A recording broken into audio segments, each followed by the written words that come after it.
आजकल social media में एक शब्द बड़ी तेजी से ट्रेंड कर रहा है, लाइट हाउस पेरेंटिंग। तो मेरे पास बहुत सारे जो माता पिता हैं उनके फ़ोन आए, मेरे बहुत सारे फ्रेंड्स हैं, उन्होंने मुझसे पूछा कि आखिर ये लाइट हाउस पेरेंटिंग है क्या। तो मैंने उनको बताने की कोशिश करी, मैंने कुछ शब्दों में उनको बताया, तो उन्होंने मुझसे कहा कि अगर आप इस पे एक वीडियो बना के दे दें तो बड़ा अच्छा रहेगा, कि हमको कम से कम मालूम चलेगा कि आखिर ये है क्या। तो चलिए आज हम बात करते हैं लाइट हाउस पेरेंटिंग के बारे में कि आखिर ये है क्या। नमस्कार, मैं doctor Ajay Vajpayee, royal children hospital Kanpur से आप सबके बच्चों का दोस्त, आप सबके बच्चों का लाइफ कोच और आप सबके बच्चों का पीडियाट्रिशियन। तो आखिर ये शब्द आया कहाँ से? लाइट हाउस पेरेंटिंग होती क्या है? बच्चों को क्या सिखाना है, क्या समझाना है, बच्चों को कैसे टैकल करना है और इसके फ़ायदे क्या हैं? बहुत ज़्यादा लंबी चर्चा नहीं होगी, लेकिन जो कुछ कहूँगा वो बहुत शोध का विषय है, बहुत सोच समझ के बनाया गया वीडियो है, बहुत सारी चीज़ों का ज्ञान लेके बनाया गया है। तो कृपया इस वीडियो को पूरा ज़रूर देखिएगा। अब सबसे पहले बात करते हैं लाइट हाउस क्या है? तो देखिए लाइट हाउस जो है वो एक तरीके का टावर हुआ करता था, या अभी भी आप देखेंगे तो मिल जाएगा। समुद्र के किनारे एक टावर बना दिया जाता था।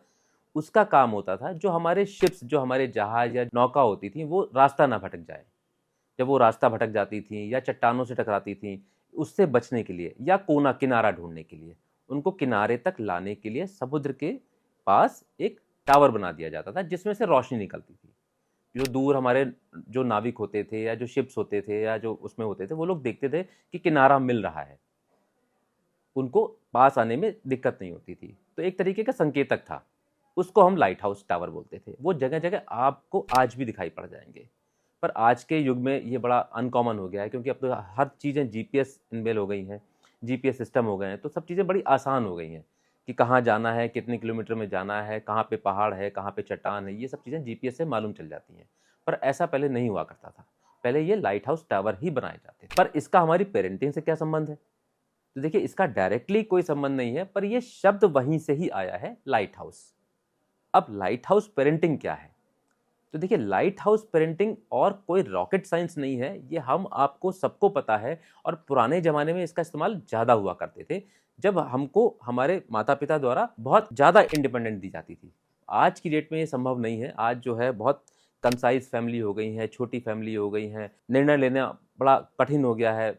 सब ऑर्डर पे चल रहा है सब कुछ काम। माता पिता ने जो बोल दिया बस इतना घूमो, यहाँ घूमो, ये करो, वो करो, ये होमवर्क करो। तो चीज़ें बड़ी अजीब सी हो गई हैं। पहले ऐसा नहीं था। पहले बच्चों को छूट दी जाती थी, बच्चों को इंडिपेंडेंट छोड़ा जाता था, स्वतंत्र छोड़ा जाता था, उनको डिसीजन मेकर उनको बनाया जाता था। तो उसी को ही लाइट हाउस पेरेंटिंग कहते हैं। लाइट हाउस पेरेंटिंग का मतलब कि हम आपको आपके डिसीजन पे छोड़ रहे हैं। गलत हो या सही हो, हमें उससे फर्क नहीं पड़ता।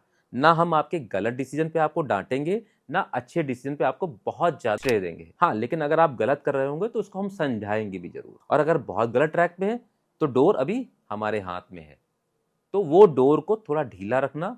जैसे पतंग होती है ना, पतंग उड़ाते हैं, उसमें क्या होता है, उसको कसना भी पड़ता है, पतंग को ढीला भी छोड़ना पड़ता है। तो वो बहुत सारी चीज़ें करनी पड़ती हैं जिससे पतंग हमारी एक इंडिपेंडेंटली अच्छे से उड़े।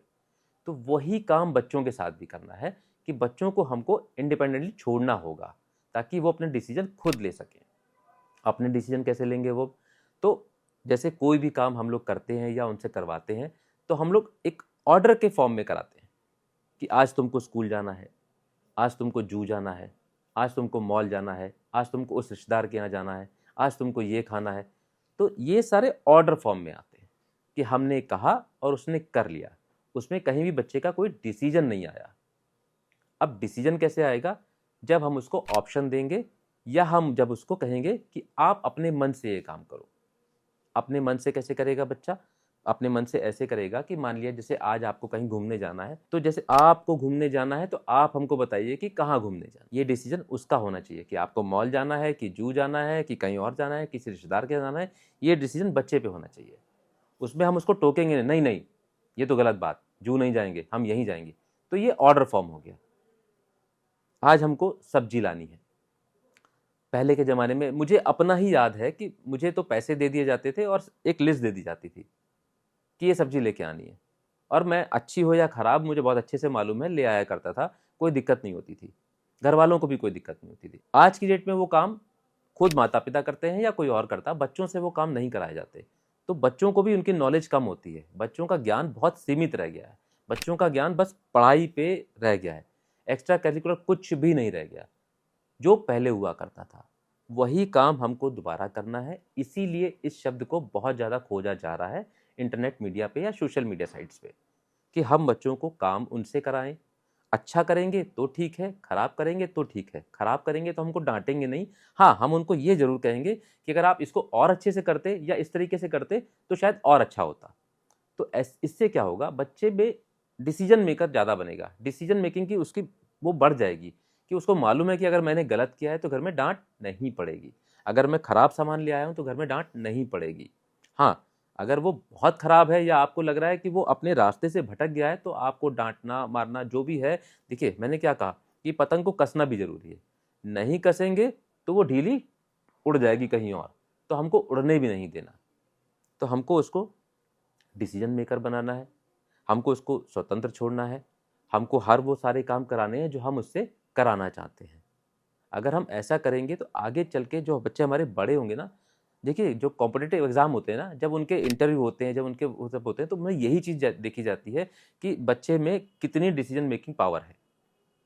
कल को वो आईएएस का एग्जाम देगा या यूपीएससी का एग्जाम देगा या और बड़े बड़े एग्जाम होते हैं या एमएनसी कंपनीज में भी बहुत बड़े इंटरव्यू होते हैं, तो वो लोग यही देखते हैं कि ये बच्चा हमारी कंपनी के लायक है या नहीं, ये इस बच्चे में डिसीजन मेकिंग कितनी है, ये कितना काम आगे कर सकता है, ये कितना आगे बढ़ सकता है।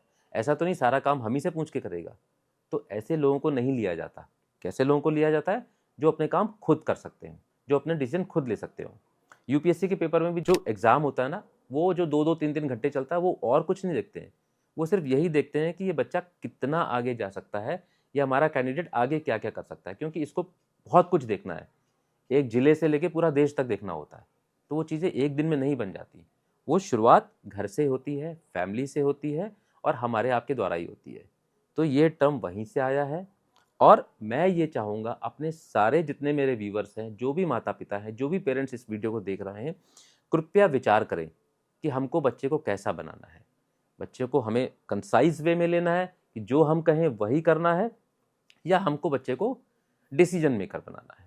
तो डिसीजन मेकर बच्चा तभी बनेगा जब हम एक तरीके का जो लाइट हाउस पेरेंटिंग है, लाइट हाउस पेरेंटिंग यही है कि हम अपने बच्चे को छोड़ दें, खुला छोड़ दें, देखें, दूर से देखें, वॉच करें कि बच्चा हमारा क्या कर रहा है, क्या नहीं कर रहा है, कैसे हम उसको आगे टैकल करना है, कैसे ध्यान देना है। इन्हीं सब बातों का ध्यान रखना है। Thank you so much.